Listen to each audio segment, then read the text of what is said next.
Okay. So, as we were just talking about before, as a refresher, the immunosuppression from steroids. So this again is the daily amount that the patient is taking and the duration of time. So those are the two things we have to consider. And then for withdrawal from steroids, as we'll kind of talk about, especially when telling patients, we don't want them to abruptly cut off their steroids, or we don't want them to completely taper off. We want them to be a gradual taper. And the likelihood of that withdrawal is also dependent on the daily amount of steroid they're taking, as well as the time frame. And you can see these numbers are pretty similar to the numbers that were on that previous slide. So that again, 20 milligrams per day equivalency, or that greater than 2 weeks, there's a higher likelihood of withdrawal that can occur.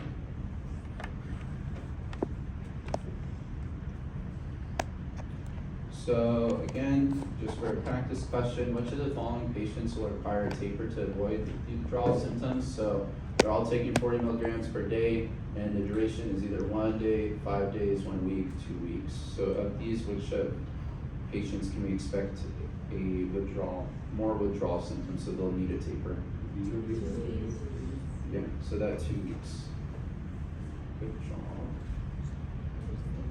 And then in terms of general drug interactions, so we can think of these more so with the side effects potentially. So again, immunosuppression, so increased risk for infections, this GI upset, GI instability, so GI ulcers that can be exacerbated by NSAIDs, overall kind of bleeding and coagulation, as the liver can be affected by the steroids, so potentially anticoagulants such as warfarin, increased effects, glucose dysregulation, or harder ability to control the glucose. So all our anti-diabetic agents, they can kind of be combating back and forth the steroids.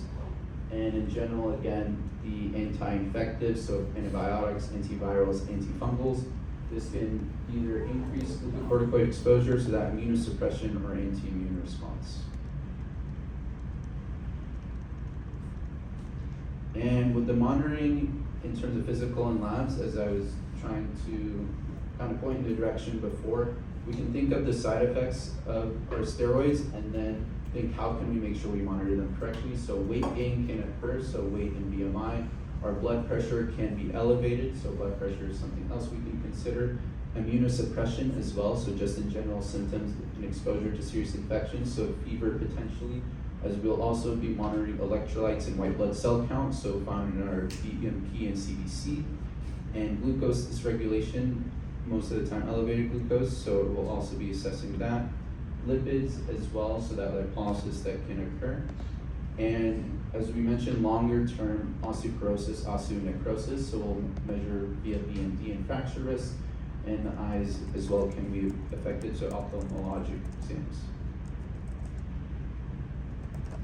So in general, how can we counsel patients on oral steroids or systemic steroids? So again, to make sure that they don't stop suddenly or abruptly, there has to be this taper. And you can see these in a lot of, in general, patient prescriptions as well. Like for example, Medrol, there is this general tapering per day of what a patient should be taking. So again, longer term use suppresses adrenal glands, and this can cause them to stop potentially and cause adrenal crisis. So this is something to consider, and we'll talk about in a little bit. As well as we want to take with food to kind of help with upset stomach. And the timing of dose can be very important in terms of mimicking the natural cortisol rhythm. As we mentioned, it peaks around 8 a.m. As well, for some patients, especially if it's just like a one-time dose that they're taking, take it earlier on in the day, as it can cause insomnia, so we can help them go to sleep at night. As well as monitoring our blood sugar and blood pressure, especially in patients that may have cardiovascular diseases and diabetes. And weight gain and fluid retention can be potential side effects, and especially with longer term use, there's this fat redistribution, so moon face, buffalo hump, and swelling. And in these patients, as they are on kind of this regular daily steroids, in the times of stress or emergency, patients in the hospital are given steroids. But in these patients, as they've are tolerant to daily steroids, they may require higher doses. So that's why having accessibility to these more emergent or easier to administer formulations, as well as having kind of this identifying card indicates for those emergency personnel to know that this patient may require a little bit more of a higher dose in comparison to others. So in terms of the guidelines, it's a little on the older side, but it's still standing.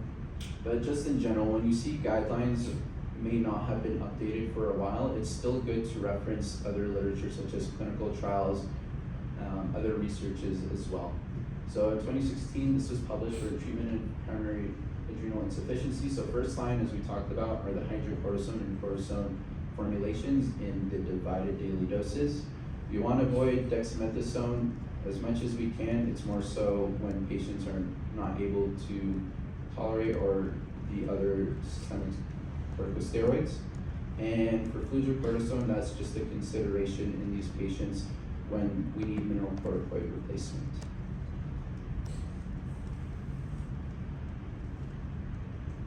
So this is more just for completion's sake of adrenal gland disorder. So there is secondary adrenal insufficiency. So Addison's disease is primary adrenal insufficiency. So this is more so related to the pituitary gland, so a little higher up in the process. But again, this is just an FYI. You're not going to be tested on this, just for completion's sake. And then there is adrenal crisis. So we mentioned potentially when patients are not tapered properly on long-term glucocorticoids, there is this overall suppression of the adrenal glands. And this again is as a result of inappropriate dose reduction or patients who didn't receive adjustments in their doses. So patients can appear again to be very weak, in general fatigued, confusion, abdominal pain, and kind of those symptoms that we talked in signs we talked before. So hyponatremia, hyperkalemia. The kidneys can be kind of messed up here, so we have the elevated BUN and creatinine, lymphocytosis, so the elevated lymphocytes, eosinophilia, elevated eosinophil count, hypoglycemia. So again, just kind of think more so that it's more severe case of Addison's disease. So how can we prevent this? We just have to make sure that we taper and reduce the doses correctly in these patients. So this is over a period of several months, especially on patients who have been on longer term steroids.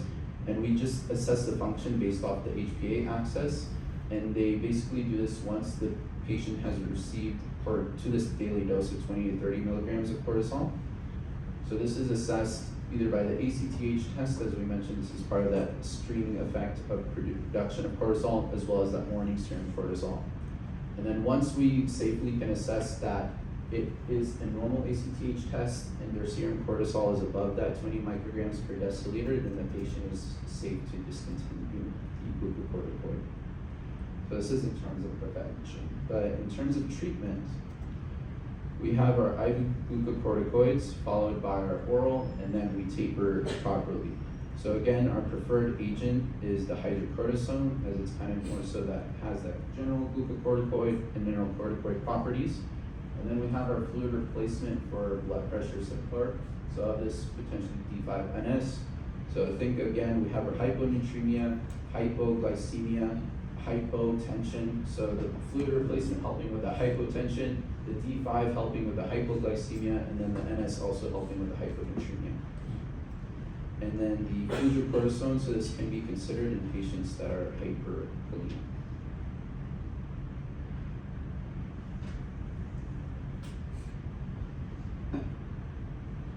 Yes?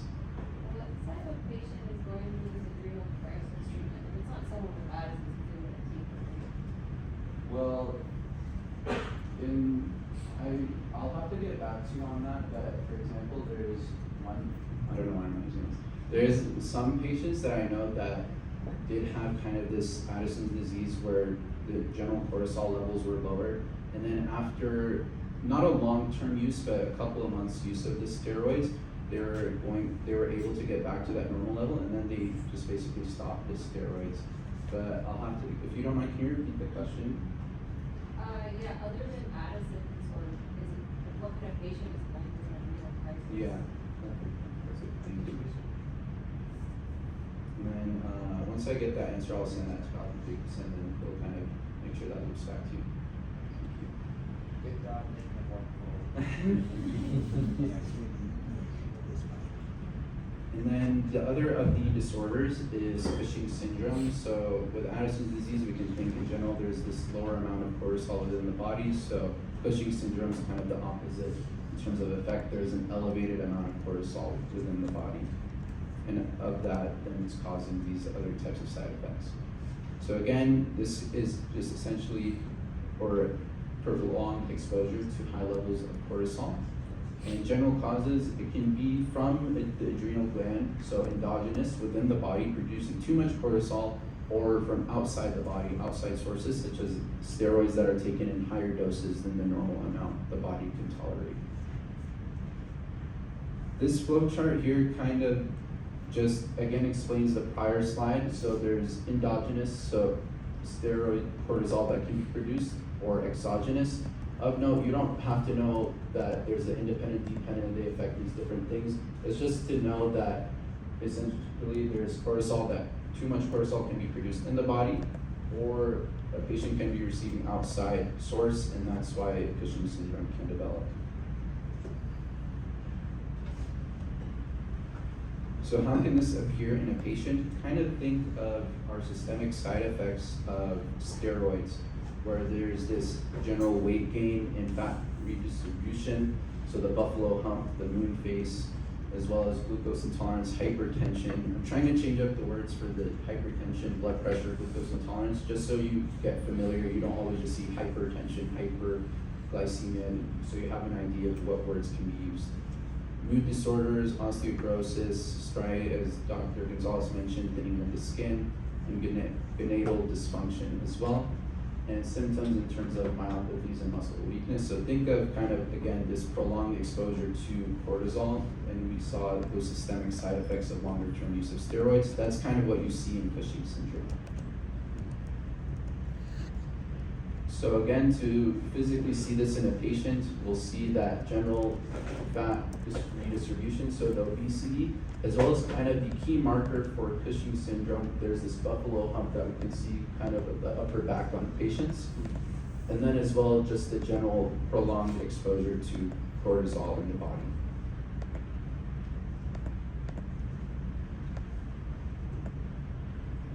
So how can we discern this from Addison's disease? So again, we have the central obesity, facial rounding, buffalo hump, hair distribution, and then in terms of vitals and labs, we have elevated blood pressure, glucose, and lipids that can be seen. And then, as we mentioned with the Addison's disease, we're assessing the cortisol and ACTH. With this, again, we're testing for the cortisol, but when we see that it's higher than the normal reference over that 24-hour period, we can see that there is an elevated amount of cortisol relative to a normal patient. So this slide here is just breaking down what are our options when it comes to patients with Cushing's syndrome. So again, you don't have to know the different types of etiologies, just be aware that they do exist, as well as the types. You don't have to necessarily be aware of those. Main thing is what are our treatment options, non-pharmacologic and pharmacologic. For non-pharmacologic, as we'll touch upon based on the guidelines, it's our first line option. So we're going to refer mostly to surgery. And then for our second line are our drug classes. And you don't have to, again, as noted, you don't have to know adrenal carcinoma, specifically do adrenal-lytic agents. Or pituitary dependence, you have these four options. All you just need to know, these drug classes exist for Cushing's syndrome. Okay? Any questions on that? Just want to be clear. So in terms of just breaking down the treatments themselves, we have four main classes, and of these classes, they affect either the production or synthesis of cortisol, blocking the effects at the receptor, or in general, the higher stream effect of ACTH production. There are many medications that are used, FDA or off-label use, and some that are FDA approved. For the purposes of the class, just focus on the FDA approved medications, but be aware that there are other medications that can be used for Cushing's syndrome. So we have first our steroidogenesis inhibitors, so just blocking the production of cortisol. And of note for our bolded, again, which is just our area of focus, so levoketoconazole and isilodrostat. And then we have adrenal, which inhibit the cortisol synthesis. So myotin is one agent that can be used. And then we can be blocking the actual receptors, so blocking their effects at the glucocorticoid receptor. And this can be seen with mifepristone. And then lastly, we have our neuromodulators. And these are again higher up in the stream of synthesis of cortisol, so inhibiting ACTH production, and that kind of blocks again the adrenal glands from them producing the different secretions such as the cortisol. So that one of those agents is fuseritide. So again, just to focus on the bolded ones in their brand names. Any questions?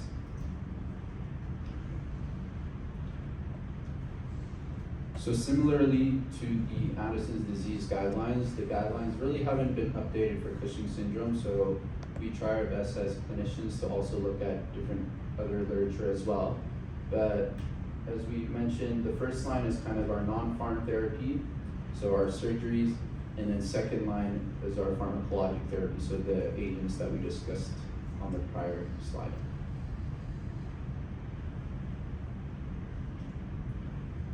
And before we conclude, there was a study that was published in the ADA guidelines, so the American Diabetes Association, this past edition.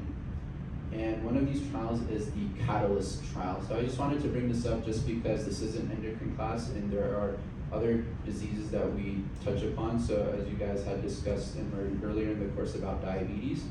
So what this trial's objective was and aim was in terms of patients with type 2 diabetes and hypercortisolism.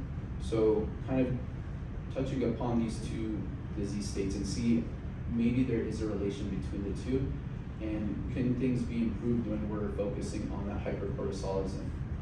So in terms of the background, around 24 to 25% of patients with type 2 diabetes and they're uncontrolled on multiple drugs may have hidden hypercortisolism. And as we talked about, excess cortisol can weaken the glucose control within the body via mechanisms such as insulin resistance, beta cell dysfunction, increased hepatic glucose output. So a lot of ways that cortisol can be affected how the body absorbs glucose. So with that, their objective was to see from baseline to a period of week 24, how can A1C be affected? As we know, that's kind of the hallmark for diagnosis of diabetes. And then, as well as assessing different outcomes, such as glucose-lowering medications, is there a change to how much the patient takes in terms of stopping it completely, or the doses, weight, waist circumference, and overall safety of the medications. So this is just more so a description of the actual trial itself, but essentially, over a period of 24 weeks, patients were either randomized 2-to-1, so almost 2/3 of patients were on mifepristone versus a third on the placebo. And again, these patients all had type 2 diabetes and confirmed hypercortisolism. So by the end of 24 weeks, again, that primary objective was in terms of A1C. Did it reduce, did it improve, did it increase, etc. So at baseline, patients were around 8.6% for A1C that was measured. And by week 12 and then week 24, you could see there was a significant difference between placebo and mifepristone. So placebo, again, it was this negative 0.15% reduction, but then with mifepristone, almost negative 1.5%. And this again, so this was seen comparing patients with hypercortisolism, so elevated cortisol, and patients that had type 2 diabetes. But then in terms of the other outcomes patients may have had, so weight loss was another. So we observed that patients on mifepristone observed more weight loss, observed a bigger reduction in terms of BMI, and as well as a reduction in waist circumference. So other factors that can be very important to the patient as well.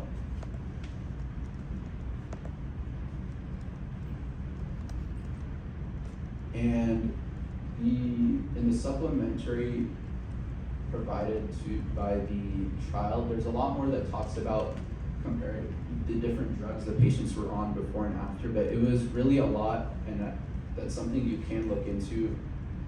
But this is just in terms of at least general mifepristone. So we have our common adverse effects associated with it, and some patients observed increased blood pressure, and others had more serious side effects. But we can see amongst the patients that were exposed to mifepristone, almost half of them had discontinued treatment in comparison to almost 20% of those with placebo. So you can see it's not really a tolerable drug for patients, so it can be effective, but just like many drugs, it does require this close monitoring.